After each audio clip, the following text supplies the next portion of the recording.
नमस्कार दोस्तों, मैं राय आप सभी का राय ऑनलाइन एकेडमी पर हार्दिक स्वागत करता हूं। तो दोस्तों, आज की क्लास में हम लोग प्रोडक्शन टेक्नोलॉजी के हम लोग 4 यूनिट को स्टार्ट कर रहे हैं। तो यानी कि आपका 3rd यूनिट हम लोग कंप्लीट कर लिया है। तो 4 यूनिट में आपका 3 लेक्चर में आपका 4 यूनिट भी समाप्त हो जाएगा। उसके आपका वर्क स्टडी जो 5 यूनिट है वो आपका थोड़ा लंबा है, 6 से 7 या 8 क्लास में आपको लगेगा। लेकिन आपके बाद जितना आपको छोटा छोटा है ना, 6, 7 और 8 सब छोटा यूनिट है। तो इसको ये आप मान के चलिए कि इस मंथ में यानी कि मई में हम लोग खत्म कर कहीं रखेंगे, है ना। आपका इंडस्ट्रियल फ्लूइड इस मंथ में खत्म हो जाएगा, प्रोडक्शन टेक्नोलॉजी हो जाएगा और साथ ही मैनेजमेंट भी आपका खत्म होने की संभावनाएं हैं। आपका आरएससी और आपका डिजाइन है ना, डिजाइन आपका 5 या 6 जून के आसपास आपको ये भी खत्म हो जाएगा, है ना। 5-6 दिन तक आपका ये दोनों पीछे तक चलेगा, जिसके बाद ये भी कंप्लीट होगा। लेकिन आप ये विश्वास रखिए कि हम यहाँ आपका इस राय ऑनलाइन एकेडमी पर जब हम पे विश्वास किए हैं तो हम आपके विश्वास पर खड़ा उतरने का पूर्णतः प्रयास करेंगे और करेंगे ही। 100% आपका सिलेबस तो नहीं कंप्लीट कर सकते, लेकिन 99% आपका सिलेबस कंप्लीट होगा। अगर कोई व्यक्ति कहता है कि हम 100% सिलेबस खत्म कर देंगे तो उसका अपने नाकामयाबी को छुपाने के जब बजा वो अपने आप को नाकामयाबी को बता रहा है। 100% किसी भी एग्जाम का सिलेबस कोई कंप्लीट कर ही नहीं सकता, है ना। तो हम 99% कह सकते हैं कि हम लोग सिलेबस कंप्लीट कर देंगे। बाकी थर्ड हम लोग आज 4 यूनिट पढ़ेंगे और 4 यूनिट में आपका बहुत अच्छी चीज है ना। छोटा यूनिट है, इसको कंप्लीट कर लेंगे। बाद वर्क स्टडी 5th यूनिट में हम लोग चलेंगे। तो चलिए, कहता है प्रोडक्शन 4 यूनिट है, प्रोडक्शन प्लानिंग कंट्रोलिंग। प्रोडक्शन किए हैं तो करने उससे पहले प्लानिंग कर लेंगे, और प्रोडक्शन कर रहे हैं तो उसको कंट्रोलिंग कर लेंगे, है ना। किस पाथ के द्वारा गुजारेंगे कि हमारा प्रोडक्ट सही तरह से फिनिश प्रोडक्ट में बदल जाए, है ना। इसी को कहते हैं प्रोडक्शन प्लानिंग एंड कंट्रोल, यानी पीपीसी यूनिट का नाम है। 4 पीपीसी जो लगभग 6 नंबर का आपका इस यूनिट से आपको एग्जाम में फाइनल एग्जाम में आपका 6 मार्क का प्रश्न आएगा ही आएगा, है ना। मतलब 6 नंबर का टोटल काउंट किए तो या आपको 2 ऑब्जेक्टिव डाल देगा, 1 ऑब्जेक्टिव डाल देगा और 4 नंबर का एक, है ना, शॉर्ट क्वेश्चन दे देगा। तो खैर ये अलग बात है, आपको डिपेंड करता है एग्जाम सेलेक्ट करता है क्वेश्चन उस पर कौन सा। लेकिन लगभग आपको 6 के एवरेज में आपका नंबर का आपका प्रश्न इस यूनिट से आपको रहेगा। तो चलिए हम लोग देखते हैं। Production planning and controlling is basically a tool of flow of material by making available the material at right time, right place and right quality. कहता है कि जो मटेरियल वहां उपलब्ध है उसको कंट्रोल, क्या है तो टूल है, मदद करता है किसमें, राइट प्लेस टाइम सही समय में बनाने में, राइट प्लेस यानी सही जगह बनाने में, और राइट क्वालिटी क्वांटिटी यानी सही मात्रा में बनाने में। ये हो गया। उसके बाद देखिए, कहता है इसका, है ना, 3-4 गो आपका पहले देख लीजिए प्रोडक्शन क्या है। तो production means transformation of material to finish product. इन प्रोडक्शन का मतलब क्या हुआ, जहाँ प्रोडक्शन रॉ मटेरियल कहाँ कन्वर्ट हो रहा है फिनिश प्रोडक्ट में।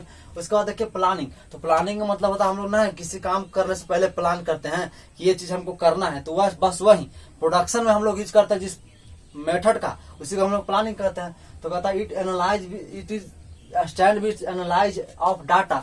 आपको डाटा का एनालाइज करना to on the basis of information. जो भी आपको सूचना दिया गया उसके आधार पर आप एक डाटा को तैयार कीजिए, एनालाइज कीजिए। वो हो गया आपका।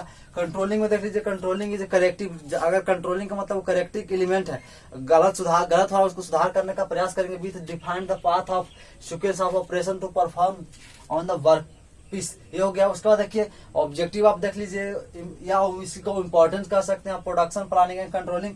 पहला हो गया to achieve highest production efficiency and productivity of goods and series. ये हो गया। दूसरा का था to organise and utilise of production faculty, यानी सभी का फैकल्टी का ऑर्गेनाइज एंड यूटिलाइज करना। थर्ड आपका हो गया to coordinate with other production department, यानी अलग अलग लोगों के साथ डिपार्टमेंट कोऑर्डिनेट करना। टू अचीव रेगुलर बैलेंस बनाकर आपके रखेगा कौन, ये production planning and controlling. Fifth आपका हो गया to provide the flexibility due to change in demand and order.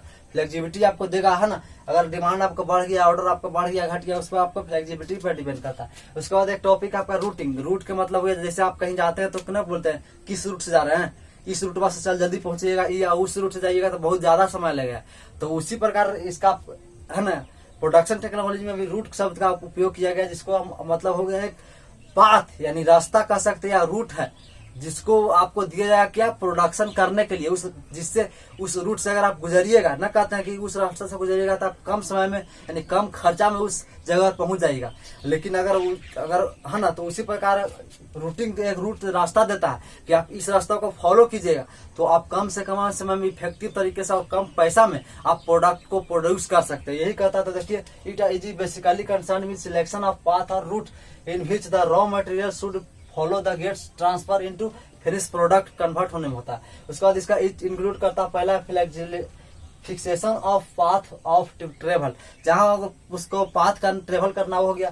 Break down of operation, break down होगा ऑपरेशन। फिर कहता है deciding the set up and the process time for rich operation, ये आपका हो गया प्रोडक्शन प्लानिंग एंड कंट्रोलिंग।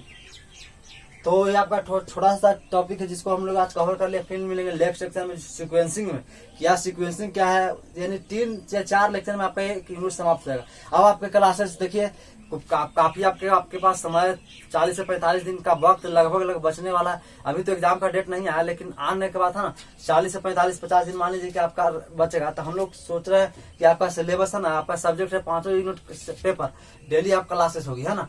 तो इसके पहले से आपका शेड्यूल हो रहा था, अब आपका डेली क्लासेस होगी। आपका 10 AM से आपका क्लास शुरू होगा, तो 10 AM के बाद आपका 10 AM आपका क्या होगा, तो आपका डिजाइन होगा।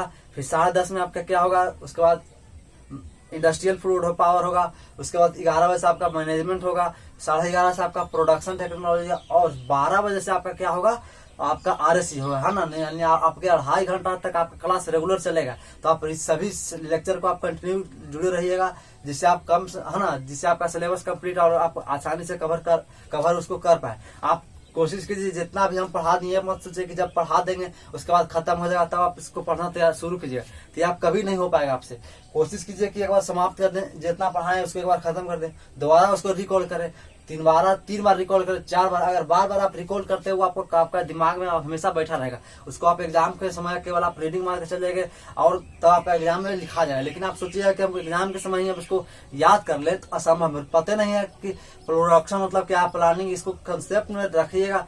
केवल एग्जाम के समय उसको रिवीजन करना पड़ता है। यानी कि आप सोचिएगा कि एग्जाम के समय हम याद करें तो ये होने का बात नहीं, आपको वहाँ कंफ्यूजन काफी क्रिएट होगा। और एक खास बात ध्यान रखिएगा कि आपका प्रत्येक पेपर में 20 ऑब्जेक्टिव है, तो कोशिश कीजिएगा कि 18-19 ऑब्जेक्टिव हम किसी तरह से है ना सही बनाए। जिससे अगर आप 17 से 18 क्वेश्चन आप करेक्ट बनाते हैं तो आपका नंबर जो एग्जामिनर कॉपी चेक करता है वो आपको देख लेता है कि आप स्टूडेंट है, अच्छा स्टूडेंट है, पढ़ने वाला है, इसलिए आपका 17, 18 या 19 क्वेश्चन आपका सही हुआ। तो उसी बेस पर आपका थ्योरी पेपर में नंबर देगा। अगर आप 14-15 ऑब्जेक्टिव या 12-13 ऑब्जेक्टिव आप सही कर रहे हैं, तो अगर आप थ्योरी अच्छा भी लिखे हैं तो समझ जाता कि पढ़ने वाला नहीं है, केवल रट के लिख लिया है ना। तो ये काफी ध्यान रखिएगा कि ऑब्जेक्टिव का प्रत्येक वर्ड को आप समझने का प्रयास कीजिए। तो चलिए, था आपका छोटा न्यूज हम लोग कवर करने, फिर मिलेंगे नेक्स्ट लेक्चर में। तब तक के लिए जय हिंद।